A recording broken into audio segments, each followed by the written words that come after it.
Clock strikes 12:01 tonight. Sweeping retaliatory tariffs levied against nearly all of America's trading partners will go into effect. Including a hefty tariff against China. The looming additional tax is not helping Wall Street. It was another volatile day with losses across the board. As you can see here, the Dow falling 320 points, the NASDAQ 335, and the S&P 500 79. At this hour, the futures are also down. All right, let's get more on the looming tariffs and down day on Wall Street from Sharon Crowley. Sharon. Yeah, that's right. President Trump says that many countries are now willing to negotiate lower tariffs. However, China is refusing. Not only that, China is threatening higher taxes on U.S. imports. President Trump tonight warning China at the National Republican Congressional Committee dinner.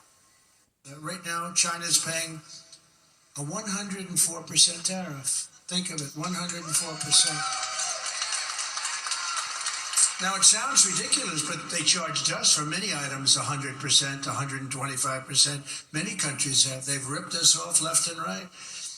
But now it's our turn to do the ripping. Well, President Trump's tariffs fueling another wild day on Wall Street. The stock market rebounding this morning after the president began talks with some foreign leaders to lower tariffs. Uncertainty, though, is still high about what Trump will do in this trade war and how long it will last. On Capitol Hill, Democrats and some Republicans have been objecting and plotting ways to fight back. These tariffs are just lunacy. So while we are united, and we're going to have a day of action next week during our recess, one on Medicaid, one on Social Security, and the week after that we're going to talk about how Republicans are increasing costs on the American people through tariffs and other issues. Well, consumers, of course, are very concerned that higher tariffs could mean the cost of imported goods will go up, everything from groceries to automobiles to iPhones. I talked with a financial planner who's telling his clients to be patient. The key that diversifiers like us are saying is don't panic, number one, stay diversified, number two, and let's see where this goes. Because to try to time this right now could really get you in a place that's very hard to get out of. So we're very much advising not to do that. It's hard to be patient, though, right? So in just about 2 hours, those 104% tariffs on Chinese imports begin. It's still not clear when consumers will feel it in the pocketbook, but something to consider every year. Here in the U.S., we import more than $400 billion worth of goods from China. So, yeah, that's a lot. No doubt about it. All right, thanks, Sharon. And for the latest updates on the tariffs and headlines from the Trump administration, you can download the free Fox Local app. The death toll climbing in that devastating collapse of a nightclub in the Dominican Republic. And tonight, the search is still underway for any survivors trapped in the rubble. Among them, the 79 confirmed lives lost. Former Mets pitcher Octavio Dotel. Fox 6's Jessica Formoso is live in the newsroom with the latest developments on this pure tragedy, Jess. Yeah, Natasha and Steve, a tragedy indeed. Dominicans around the world, including here in New York City, are in mourning. Almost 24 hours later, and emergency crews are still searching for potential survivors. Sadly, we have confirmed that merengue singer Ruby Perez has died. Perez was performing at Jet Set nightclub in Santo Domingo. He took the stage shortly after midnight. His daughter says they were on stage for about 30 minutes when they noticed something was happening, but they weren't sure what. Seconds later, she says the roof caved in. Her father trapped under the rubble. Officials say about 300 people were inside the venue. Jet Set is an iconic nightclub frequented by politicians and athletes. According to authorities, at least 79 people are dead and 160 others injured.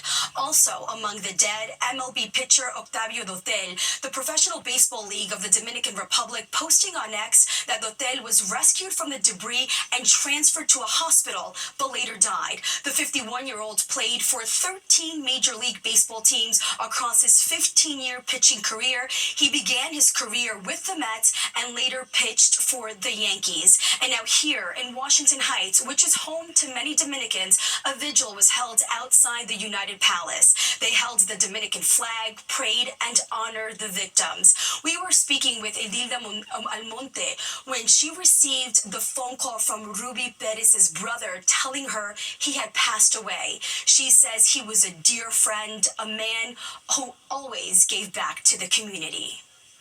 We were praying, hoping for him to be found alive. And after we found out that we got this news, it's really sad. It's really sad that what's going on, and we can't even explain how sad we feel as a community. Ruby Perez is like the sound of the community. It's hard to imagine that someone like that, such a prominent figure, is gone. At this hour, it's still unclear what caused the roof to collapse or when the building was last inspected. The club issuing a statement saying it's cooperating with authorities. Steve? All right, very well. Thanks, Jessica. A student's hospitalized after being stabbed inside Fort Lee High School in New Jersey. It happened around 11 o'clock this morning. Police say the school was immediately placed into lockdown. They say a uniformed school resource officer was already inside the building and helped give first aid to the victim before he was taken to the hospital. The other student was taken into custody. A friend of the victim described the moments right after the attack. Like he said, he stabbed me, please help me. He was just panicking, he was just scared, as any kid should be. Blood all over, his shirt was torn out. The victim is expected to be okay, thankfully. Police say there's no further threat, but extra officers will be at the high school tomorrow as a precaution. FEMA is slashing more funding for New York City that was allocated for the migrant crisis. According to Mayor Adams, the Trump administration sent a letter to the city last night indicating that the feds plan to take back nearly $200 million that the city already designated for migrant services. Adams says that they're now looking to pursue legal action to keep this money, but while the mayor today was critical of this clawback, he said this is no comparison to how the Biden administration handled the migrant crisis. Although the Trump administration is taking away funds, Adams says at least they are securing the border. He also defended his relationship with the president. He's the president now. He's the president. Popular vote, electoral vote. We got to get over this. I got to deliver for our city. And that's what I need to do. And all those who are saying, oh, just fight and resist. I'm not part of the resist movement. I'm part of the produce movement. The city would also lose money from another source as well. Lawmakers negotiating the state budget have signaled that they're not planning to repeat a previous $1 billion allocation for migrants. New tonight, a judge in Louisiana giving the federal government 24 hours to prove that Mahmoud Khalil should be deported from the U.S. Khalil is the 30-year-old Columbia University activist who was arrested last month by ICE. The feds say the legal permanent resident of the U.S. should be expelled from the country for his role in campus protest against Israel. He's being held in Louisiana. The judge saying at today's hearing that if the evidence does not support Khalil's removal, she will terminate the case on Friday. Well, new details tonight in that brutal attack in broad daylight in Soho. Okay, what we're learning about the criminal past of the man accused of assaulting women in a broken bottle attack. Plus, can mandatory composting go into the compost heap? Just a week into fines being enforced, there's a new push to make waste of the policy. We're learning new details about the suspect accused of attacking two women in Soho. Police sources telling Fox 5 about the suspect's criminal past, which includes 2 subway incidents. Fox 5's Lisa Evers has more. We're here in Soho. It's one of the nicest and most popular parts of the city. The last place you'd expect a crazed attacker to go after women in 2 separate incidents and assault them with a bottle. And we're learning exclusively now that this wasn't his first time targeting women in violent attacks. Crime scene tape cordoned off the chic and usually safe area at Grand and Worcester Streets in Soho. Police tell us about 3 Monday afternoon, 46-year-old Muslim Brunson, who is homeless, smacked a 29-year-old woman in the back with a bottle. She was not injured and ran away. I just watch my back. I'm very cautious all the time. A short time later, police say Brunson attacked another woman who was 25 years old, slashing her so badly with a broken bottle, she was rushed to Bellevue Hospital. She's in critical condition. He was taken into custody by police. Later, detectives worked the neighborhood for additional video and evidence. Unfortunately, I just feel like women especially have to be really on their toes about where they are and their surroundings and just, being very cautious. My police sources tell me that Muslim Brunson is a recidivist who mainly goes after female victims. In October of 2023, my police sources tell me he shoved a 30-year-old woman into a moving train. She survived, barely. A year earlier, he was arrested for shoving a woman into a heavy metal subway platform pillar. My friend recently also got attacked in the East Village by someone. Like, it's just a random just thing. random. like he was obviously mentally disturbed, homeless, like had prior incidences, and everything, so it's scary. The NYPD tells us that Brunson was arrested on second-degree attempted murder, second-degree assault, and weapons possession charges. After all this, women here are asking us, what was he doing on the streets in the first place? In Soho, I'm Lisa Evers, Fox 5 News. A 15-year-old boy accused of killing his grandmother and stabbing his mother appears in front of a judge on Long Island. The deadly incident happened at a home in Selden last night. The teen allegedly charged at his mom and grandmother after they threatened to take away his computer. Prosecutors say the mother pretended to be dead as the teen stabbed his grandmother. The mom was eventually able to call police. He was charged with murder, second degree, for his grandmother, and attempted murder for stabbing his mother. Year-old child here, okay? And he is presumed innocent. We have a presumption of innocence in America that still holds strong. So I want everybody to remember that. And other than that, I have no comment right now, okay? Thank you. The teen is expected to be tried as an adult and could face life in prison. The man accused of stabbing 4 children with a meat cleaver Sunday morning in Bensonhurst, facing a slew of charges, including 4 counts of attempted murder.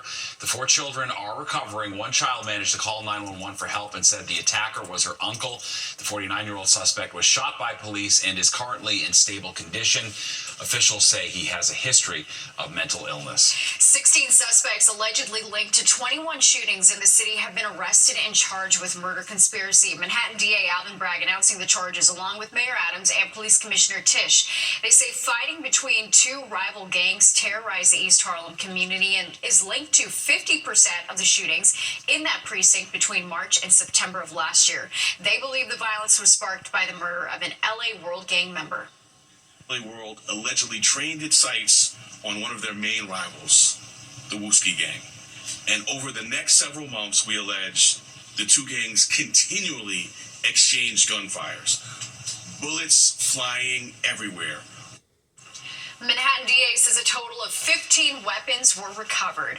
All right, let's talk trash now. Well, not really trash, but composting. That's right. The city's only been enforcing the fines for a week, but already some lawmakers have a plan to roll it back. Fox 5's Arthur Chian separates the waste from the food scraps on this one. Nearly 2,000 tickets were issued in the first week of the city's compost crackdown. At the same time, the sanitation department says the added enforcement led property owners to more than double the amount of organic waste that they separated and put out, a 240% increase. This first week was about 2.5 million pounds of compostable material diverted from landfill compared to 700-something thousand pounds at this time last year. It's a huge increase. While the city's sanitation department is hailing the first week as a success, opinion's divided here in Regal Park, Queens. They give us a large bin, and it was like, you can't just like hold your food waste for like in a week or 2 and just like put it outside over there. You know, I mean, it's tough to have to get charged for it, but it is going to be better for the environment overall. I think it's probably a good idea to like start handing out fines. The city's new rules on composting actually went into effect last October, but the city initially only gave written warnings to landlords who weren't doing it. 30,000 warnings were issued. Then, as of April 1st, fines started being issued for violations, beginning at $25. But now a group of city council members say composting should be voluntary and will be introducing legislation on Thursday to grind composting enforcement to a halt. This isn't the time to be harming hardworking New Yorkers with the fine. We have at our disposal the ability to encourage people to engage in organic separation, and I think we'll see improvement over time. Even without the fine. City officials say they don't want to issue fines to anybody, but they say it is their best way of getting property owners to modify their behavior. Going on to say that if they did not enforce the rule, landlords simply would not compost. Look, our hope is never to write a single summons, right? We want to see everybody complying. But we know there are some people who think they're not serious about this. They don't really care about fighting the rats and helping the environment. Those people are wrong. The city council fight over the ground rules on how to get New Yorkers to compost is expected to take several months. In Regal Park, Queens, Arthur Chian, Fox 5 News. Well, a new chapter in the fight to save a school slated to close. We're going to take you to the Bronx, where parents have had their say in an attempt to save their Catholic high school. All right, plus wild video tonight of a tree as it comes crashing down right on top of a car. And wait till you hear what happened to the driver. Caught on surveillance camera, a tree comes crashing down on an SUV. The driver escaping that crushed vehicle uninjured. All of this happening yesterday morning in Kennett Square, Pennsylvania, just outside of Philly. Wow. This is wild video. I mean, look how dramatically it came crashing down. While there's no official word on what caused the tree to fall, many are blaming the recent wet and windy weather. Wow. Man. My goodness. Wow. All right, turning to the weather now. The wind isn't going to be bringing any trees down across the area, but sure felt like it Yeah, today. it's going to lead to seasonal depression, Nick. What's the deal, man? This is awful. This is called April, all right, where just about anything can happen in the early part of April, so keep that in mind. Might have some branches came down today. You know, the wind was gusting over 40 miles an hour for a while. And let's review what's happening overnight, because this is the freeze warning that still covers the New York City area up to about Nassau County on Long Island, because temperatures overnight, as you're going to see here, are heading down about 30 in town. And they'll be in the low 20s, even 20 there at Monticello, 29 Islip, about 30 out in the Hamptons down towards the shore. And then tomorrow, it'll recover better than today and won't be as windy as today. Another beautiful day, though. However, the temperature is still upper 40s to about 50. That's running about 10 degrees below average for this time of the year. Tomorrow night, we cool it down back into the 30s. And then we'll start to see clouds arrive on Thursday as temperatures get back into the lower 50s. Again, still below average, but that's going to lead to some rain showers coming up in the forecast. So, in fact, let's take a look at that as we go on and look at our satellite view here. Nothing going on nearby. Snow showers up to the north. They're not going to be an issue at all. Everything's drying out. It's a mainly clear sky as you go through the night. But as you take a look at the wide view, take a look again as you head to the west here. It's all pretty much in the clear. It's going to kind of stay that way. But notice these clouds off towards the far west. Eventually, they're coming our way. And once that system gets here, it's going to stick around probably in at least the first half of the weekend. All right, look at our futurecast tonight, though. Clear sky. Wind is still a bit breezy, but it's cold. Again, potential for some frost in the unprotected valleys, so keep that in mind for your plants. Tomorrow, sun all day long. It should be a nice day, but now Thursday we'll start out with some sunshine, very little, and then the showers will arrive. Notice the timestamp here at about 3 o'clock, and those showers are going to stick around and turn into periods of rain heading on into Friday. So again, 30 in the city tonight, 20s in the suburbs with a clear sky. We'll be back to about 48 or 49 tomorrow afternoon. Steve? All right, thanks, Nick. The Justice Department shutting down a unit that investigated cryptocurrency crimes. In a memo sent yesterday, Deputy Attorney General Todd Blanche said the DOJ is not a digital assets regulator and ordered prosecutors to instead focus on the use of digital assets in crimes involving terrorism, drugs, and gangs. It's the latest move by the Trump administration to boost the cryptocurrency industry and roll back enforcement put in place under former President Joe Biden. Instagram is upgrading safety features on its teen accounts. The new changes mean no one under 16 will be able to live stream or unblur pictures in DMs featuring nudity without first getting parental approval. Parent company Meta first rolled out teen accounts for Instagram back in September. It's now enabling teen accounts for Facebook and Messenger too, with profiles automatically set to private and the most secure settings. Well, a big honor for a member of the greatest generation who calls her area home. Yeah, that's right. We're here as this 99-year-old receives the U.S. Congressional Gold Medal tonight. Plus this. Before I came to Preston, I feel like I didn't know who I was as a person, and a community coming together to voice their concerns about a plan to close their Catholic school as the New York Attorney General is getting involved. The 10 o'clock news. A community fuming that their all-girls Catholic high school is slated to close for good at the end of the year. Now New York's Attorney General is getting involved. All right, holding a public hearing tonight about the plan to close Preston High School. Fox 5's Linda Schmidt is in the Bronx with what went down. Well, parents, students, and faculty presented their case to State Attorney General Letitia James. And as you can tell by the clapping behind me, they did not hold back. Was there any warning? No warning that after nearly 80 years, Preston Catholic All-Girls High School in the Bronx would be closing for good in June. Faculty and parents say the Sisters of the Divine Compassion and the Board of Trustees dropped the bomb on them in February, citing financial instability and declining enrollment. However, parents and faculty say there is an $8.5 million offer on the table from a group that wants to buy the school and keep it open, which the sisters have declined. State Attorney General Letitia James is looking into just how the decision was reached for the sisters to close the school in the Throgs Neck section of the Bronx. We've got an obligation to the law. We want to make sure that every requirement was followed.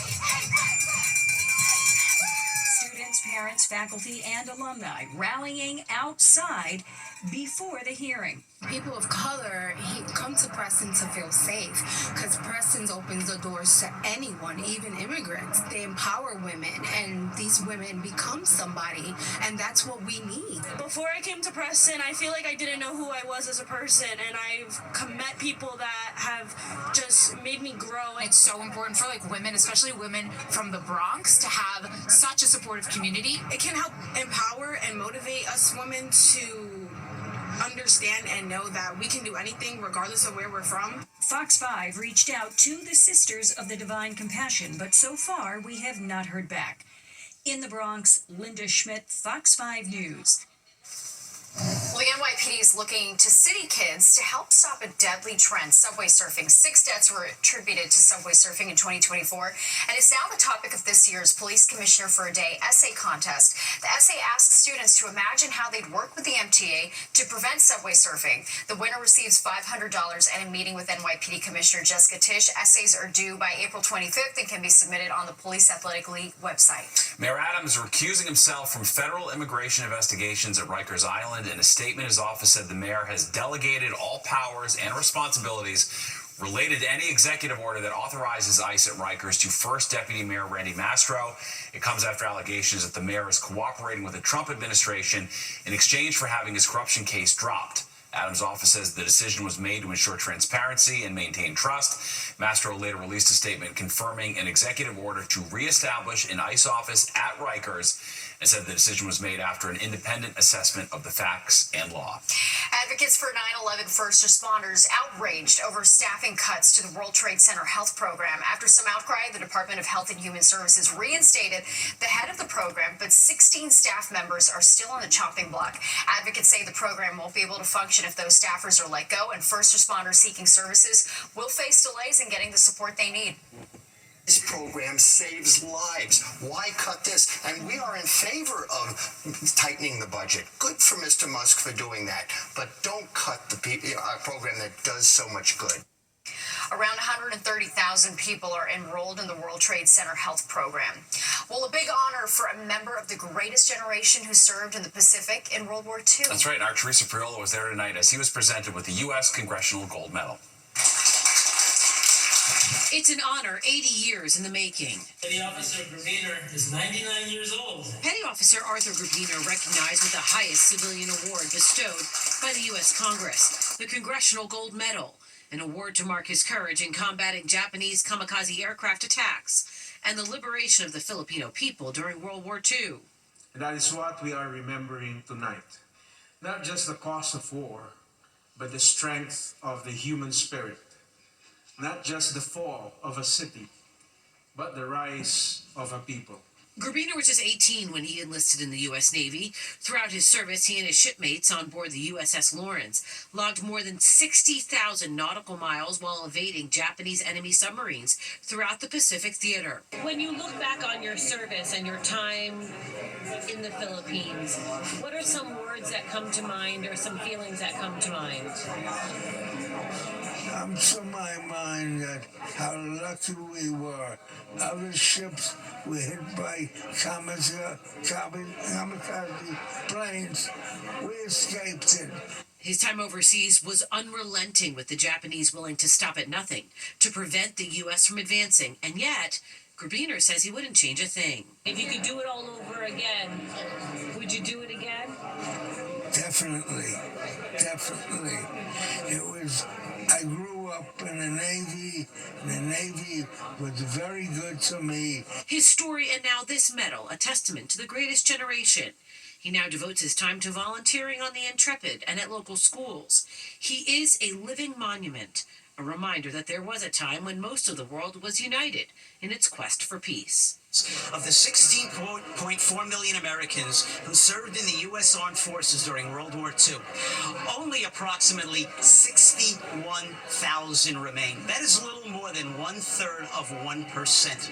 For many people, for many Americans, the next time they meet a World War II veteran may be the last time they meet a World War II veteran. Teresa Priolo, Fox 5 News. That's an important point to keep in mind. Wow. Absolutely. What an amazing man. Well, back to the sweeping tariffs imposed by the Trump administration. Tonight, we're taking a look at the impact it could have on the cost of iPhones. And it's looking not so dire for an extinct type of wolf. Why some pups are proof the scientists may have engineered their return. Well, as if an iPhone wasn't already expensive enough, the new tariffs could make the price go up even higher. Fox 6's Arthur Sheehan asked people how much they'd be willing to pay to stay up to date with the latest technology. I think it's insanity. Insanity is the word some loyal iPhone customers are using to sum up the price projections that iPhones could soon cost as much as $2,300 each as a result of the tariffs imposed by President Trump on China, leading some to start asking how committed they are to their iPhone. I think it is a big leap, but I love my iPhones. It's a love that'll be tested since most iPhones are still made in China, which President Trump has hit with massive tariffs that could push the price of the most popular smartphone in America to around $3,000. Still, iPhone users we talk to tell us that they'll resort to other cost-saving methods before thinking of switching to other brands. I will probably hang on to my iPhone and get a lot of screen protectors, you know, and make it last. Probably start thinking about like how often am I going to upgrade my phone? Maybe like not every 2 years, maybe every 3 years or 4 years, and maybe put a little bit of money into switching out the batteries or upgrading the camera. We'll make it work as far as like spreading our payments out like we've done before. We're not really seeing what it really costs. Apple is reportedly in negotiations with the White House and China to try to carve out an exception for iPhones. Tech analysts say Apple takes pride in keeping their prices leveled and that customers have that working for them for now. I think it will hold the line as long as possible, but these tariffs are so high, I don't know how long they can do that. It's possible they could go up 10%. It's possible they go up 25%. It's possible they could go up even more. iPhones are big business for Apple. He's sure they're selling more than 220 million of them, and the U.S. is one of their largest markets. Financial analysts say while the company might be able to absorb a little bit of the increase in tariffs, that it would just be a fraction of the problem they're facing. In the meantime, users are taking notes on how to avoid having to run out and get a new iPhone. I'm just gonna, make sure I don't drop my phone for a while. This, as the price of an iPhone won't be dropping anytime soon either. In Midtown, Arthur Sheehan, Fox 5 News. Yeah, put your iPhone in a case. You do not want to break that. No, this is valuable now. Stuff. That's outrageous. Yeah. All right. Extinct animal resurrected. All right, scientists say they've done it, and 3 pups are living proof. This is the story that's got everyone talking today. The dire wolf, which last roamed the earth more than 10,000 years ago, lives on, and we can even hear them. It's so wild. Cute. Yeah. All right. And it may feel like winter, but we're helping you get into the spring spirit by bringing you some expert tips to bring your garden back to life. Well, it sounds like the plot of a Michael Crichton novel like Jurassic Park, but this is all too real. Yeah, it sure is. Scientists have genetically engineered wolves to resemble the dire wolf, which went the way of the dodo more than 10,000 years ago. Fox 5's Kendall Green is on the scent of how researchers made it happen. The howls of this pair of wolf pups, strikingly similar to dire wolves, are possible through the work of scientists at Colosso Biosciences, a biotech company. It's a dire wolf. Dire wolves, made popular in the HBO series Game of Thrones, went extinct more than 10,000 years ago. And today, their closest living species is the gray wolf, which played a big role in the revival of the ice-aged creature's DNA through a process similar to IVF, the company's chief scientist explains. Where you take hormones and it makes a lot of egg cells ripen at the same time, and then you take them and then you fertilize them in a dish in a lab.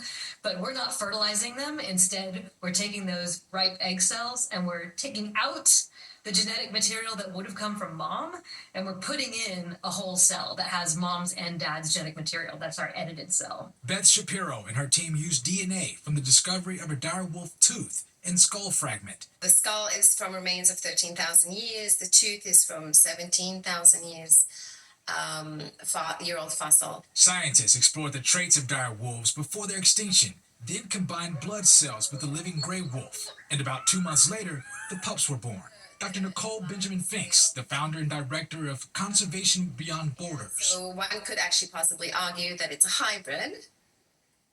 So yes, there has been a breakthrough, but the species itself has not been brought back from extinction. Well, the wolves already weigh 80 pounds, on their way to weighing as much as 140 pounds. And though they look like dire wolves, we shouldn't expect them to have their same capabilities. It's almost inconceivable that we would bring back that kind of species, that kind of animal with the predator instincts and with the ability to live an ecologically full life. The biotech company still has plans to create animals that resemble extinct woolly mammoths, among others. Kendall Green, Fox 5 News. Yeah, they've got a list of animals they want to bring back. Dodo, Tasmanian tiger. The point you made too, they're not back from extinction, but it's some sort of fine distinction there. But boy, it is fascinating. Yeah, the howls. That's so cool. Yeah. All right, let's get a check of the forecast now with Nick. I don't know, domesticated and could be a nice pet. Well, they're beautiful animals. A golden dire wolf. There we go. That's what we're going A mini golden dire. A dire doodle. Right? We call them a dire doodles. Heaven help I like us. that. And what if we could teach them how to fetch? I don't know. We'll see how that would You're go. onto something. But they're beautiful animals for sure. Well, listen, they're that type of wolf, of course, will thrive in this kind of weather because it's cold, and it's going to be cold tonight into tomorrow. Clear sky over the city. Now joining other classic car enthusiasts for a rally in California. They gathered outside the state capitol in Sacramento to support Leno's Law. The proposed legislation would exempt cars that are 35 years and older from California's biennial smog check program. Leno says classic cars aren't driven regularly, and it's hard to find stations that are equipped to give them smog tests. I have a car I bought in 1989. I still use it today. It's only got 27,000 miles on it. It looks brand new. I put more miles on it looking for smog stations than I do driving it. California Air Pollution Control Officers Association opposes the bill. They say a classic car driven a relatively small amount in 1 year would emit more nitrogen oxide than a new car would in its lifetime. Sidebar, my high school car is now a classic car by most rules, which is sobering, to put it mildly. Well, spring has sprung, although you would not know it from the temperatures outside. Yeah, we're just talking about this, but that garden isn't going to plant itself. How you can have the best blooms on the block, even if you don't have a green thumb. It's time. Now, I know it doesn't feel like spring, but that garden isn't going to plant itself. All right, Fox 5 meteorologist Audrey Puente digging up some tips and tricks to make sure your plants will be booming and blooming. Recent mild days have encouraged many to begin their spring planting. However, a big drop in temperatures have jeopardized young plants and early blooms. We had a couple of really warm days this spring, and now tonight we're expecting temperatures in the 20s. And that can be kind of shocking to a lot of plants. Tess Kurasina from the New York Botanical Garden says that most hardy plants will bounce back, but there is a concern about new growth that hasn't had time to adjust. They're starting to put their leaves out, they're starting to flower, and some of these newly emerged leaves and flowers are not fully hardened off. What if you already planted vegetables or flowers that prefer warmer weather? If you were really excited for these warm days and you'd started planting out some of your vegetables or some really little tender seedlings, you might just want to cover them with a blanket or a piece of burlap. And if you haven't planted yet, you're not behind. You're actually right on time. We usually don't start planting those things out until mid-May. So we usually use Mother's Day as a broad timeline of when we start putting those summer heat-loving plants out. Remember to cover what you can and save the heat lovers for a few weeks more. For inspiration, the New York Botanical Garden has a spring bloom tracker which updates which collections are flowering in real time. From the newsroom, Audrey Puente, Fox 5 News. It's hard to get in that gardening mode, but it's coming. All right, well, there's more of the 10 o'clock news straight ahead. First, here's a look at what's coming up next on Goodnight New York. What's up? I'm Ryan Christopher. And I am Crystal Young. Coming up next on Good Night New York, we're here with Chef Morimoto. He's going to talk to us about his sushi robot And he's going to teach us how to make sushi. That's right. That's all coming up. Also, Malcolm Jamal Warner joins us on the show to talk about his new role in Fox's Alert Missing Persons Unit, and he'll be the next victim of celebrities on the couch eating sushi. Wait, no, cereal, that is. Okay, yeah. Plus, we'll have comedy writer Carol Leifa, who is going to give us tips on how to write a funny speech. All of that and more after the 10 o'clock news. This is so yummy. Okay, let's dance. Uh-oh. Okay, wait. Anthony.